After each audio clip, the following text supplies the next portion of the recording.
Hey there, everybody. Just had a couple of things I wanted to announce. First of all, I am on Substack now. It's something I've just begun doing. I've posted one article there, and I intend to add a wealth of additional articles at Substack. So far, I'm feeling my way along. As most of you know, I am not a tech savvy kind of guy, so I'm learning as I go. It does seem to be a pretty user friendly operation, but I'm again just learning the ropes as I make my way along on this Substack journey. So I have one article that is posted there right now, and I am working on posting some more material. Another thing I'll just announce here, because I don't know whether this is of interest to, this probably isn't of interest to everybody, but for those who do read my fiction, I have signed a contract for the publication of my latest work, which will be entitled Muse, spelled M-U-Z-E. I'll talk a little bit more about that work as we get closer to the time of its publication. But as I await the time of the publication of Muse, my latest book to be published from Terror House Press. The last one was The Insurrectionist, which was published in I think it was June or thereabouts of 2021. As I await everything to go through the channels that they need to go through, and en route to publication, I want to unload some. That's maybe not the best verb to use. I want to discuss some things that I haven't really discussed before. In an organized, sequential sort of way. And I thought that Substack would be a good place to do it. And what I'm meaning to discuss, what I'm intending to talk about, what I've begun talking about, is the phenomenon of the AltRight and the role that I played within it when it was just a barely known phenomenon, and it was primarily this online journal started by the now infamous, then relatively unknown Richard Spencer. The website AlternativeRight.com, and which was a site that I first wrote for, and then helped to edit and co-edited for a time until it was discontinued, which is stuff that I'm going to go into a bit more in the writings that the articles that I'm going to be publishing on Substack. But the weird position that I find myself in as being somebody who was a part of this scene. I don't mean to say that I was the mastermind of the scene or that I was an important, crucial player on the scene, but I was somebody who got in on close to ground level, and it was something that at one point I thought was going to be, that I would continue to be associated with Richard Spencer and AlternativeRight.com, and that was sort of this is an incredibly naive and kind of embarrassing thing for me to say right now, but I thought it was kind of my meal ticket to do what I, really wanted to do, which was to write. writing has always been my what I feel to be my calling, my passion. One of the few things that I'm good at. So I for a time, labored under the delusion that Richard Spencer and the AltRight.com thing would, that I would, it would enable me to go from strength to strength, as it were, and find a degree, a measure of success, while still be on mostly my own terms. That did not turn out to be the case, and that's fine. I'm not I'm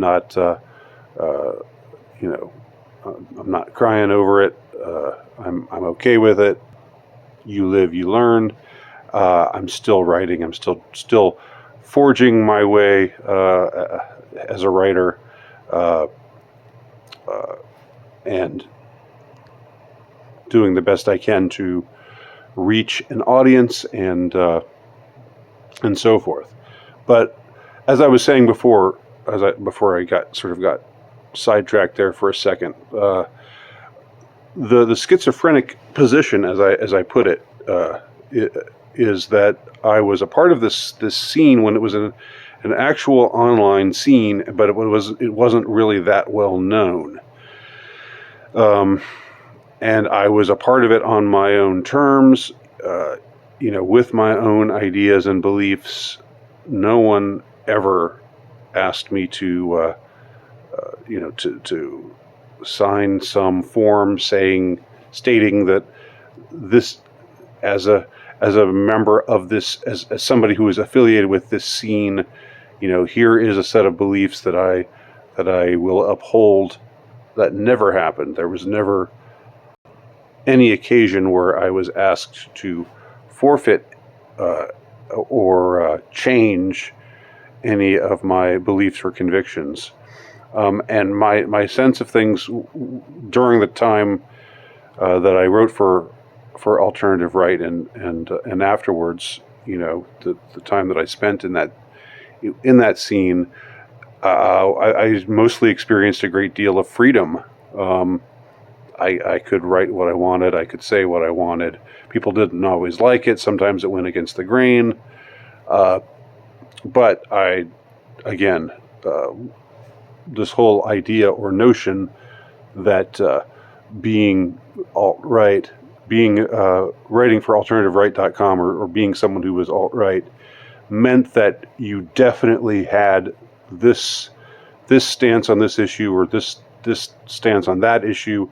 And what they were to say was that you were just a Nazi, fascist, racist, whatever, all the things that they claimed when alt-right became this hysterical epithet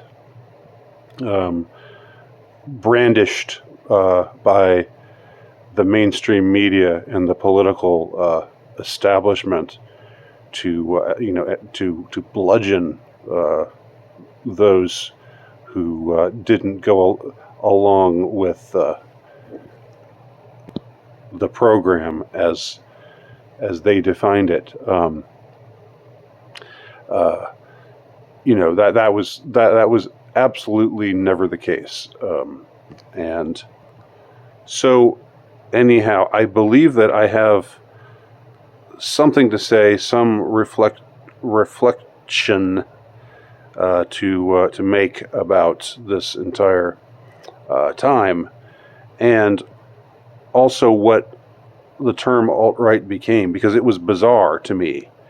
It was something that I did not think would happen, that the term alt-right would become something that would go from relative obscurity and become this thing that this term that was known and that planted into people's minds. Oh, that means that you're this type of person, which is what it became circa 2016, 2017. that entire transition was just so bizarre. At first it was kind of cool. It was interesting. It was like, whoa, they're talking about this scene that I've been a part of, and that nobody really has known about all that much. Nobody's really talked about all that much, in anywhere close to a mainstream setting. Suddenly, with Hillary Clinton's speech in 2016, where she mentioned the term alt-right several times, suddenly it was like, this transformation happened. And then Charlottesville, the events of Charlottesville, which are, it's one of those things where, as I've said before, the truth does not matter. What actually happened at Charlottesville is close to being, 180 degrees different from what was reported to have happened at Charlottesville. Nevertheless, the truth is no defense. The truth does not matter. They'll tell a lie and run with it, and people will believe it, and that's a black pill, if you will, that Charlottesville forced me to swallow. But basically, with the events at Charlottesville, or the reported events at Charlottesville, alt-right became even more of a poisonous term. It became even more of a vicious epithet, and of course, the really strange thing is how it has evolved since it became the epithet that it became. With all the other transformations we've seen over the last 5 years, really, since Charlottesville, from 2017 to the present, the way in which now you call someone alt-right when they, it's come to the epithets like alt-right and others have come to be used in ways that are completely bizarre. That just basically are meant to signal or signify not just somebody going against the program in that they're questioning the mainstream assumptions on race or gender or other really controversial matters, but it become foundationally controversial matters. I mean, but now you hear people slammed and slurred as alt-right if they say have an aversion to mainstream medicine, to conventional medicine, or to big pharma, or if they distrust the media. There doesn't even have to be anything racial about it at all. I mean, you have or anything pertaining to traditional sexual morality or gender. You have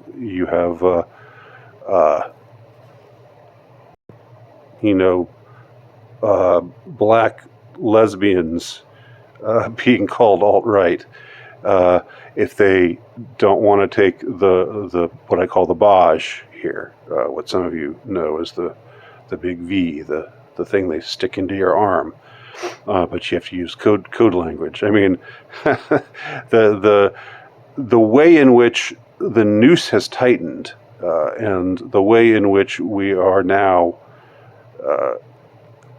all the more circumscribed as to what we're allowed to say, what we're allowed to think. Of course, ostensibly, under the First Amendment, we're allowed to say anything and believe anything, and that's our constitutional right.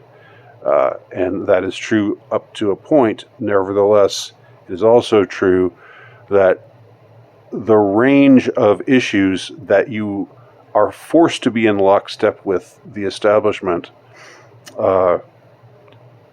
has the range of issues has grown ever more expansive, to now, to this point now where, I mean, like I remember last year when that revolt against the hedge funds started, and people were buying up stock in AMC and so forth.